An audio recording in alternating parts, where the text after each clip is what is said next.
L'argent, j'en ai pas besoin, j'en ai pas beaucoup, mais je suis pas un fou d'argent, moi.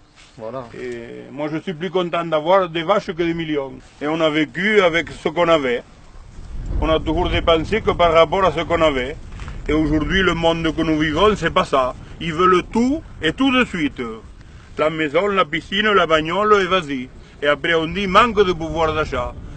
Comme ça, il en manquera toujours du pouvoir d'achat. Vos enfants, ils la reprennent alors l'entreprise? Non. L'activité? Non. Ils ont un boulot tous les deux et ils feront comme ils voudront, mais non.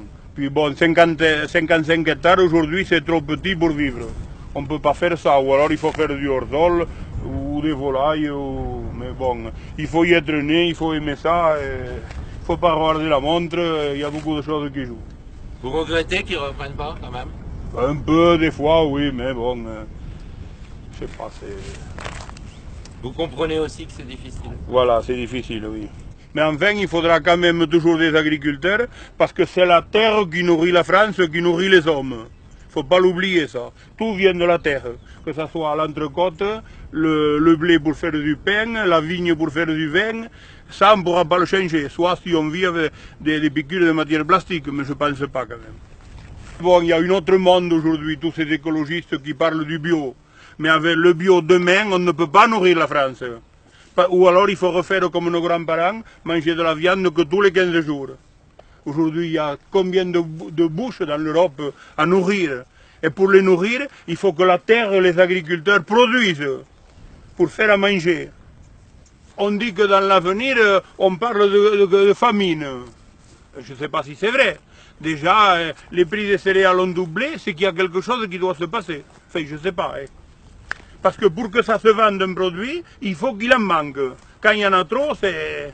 En 2003, la paille valait aussi cher que le blé. Bon, après, il y a autre chose. Maintenant, ça va peut-être se supprimer, mais on payait les gens à geler. On paye des gens à geler pour faire pousser des chardons. Est-ce qu'il ne vaudrait pas mieux y mettre du tournesol pour faire de l'huile ou du blé pour faire du pain?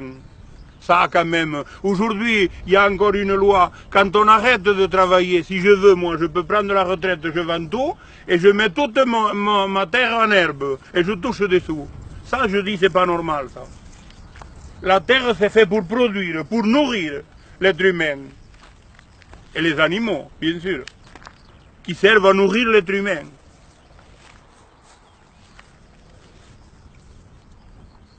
Je sens un peu triste, quoi, quand même. Oui, et puis maintenant, au niveau rendement, tout ça, on est arrivé au bout.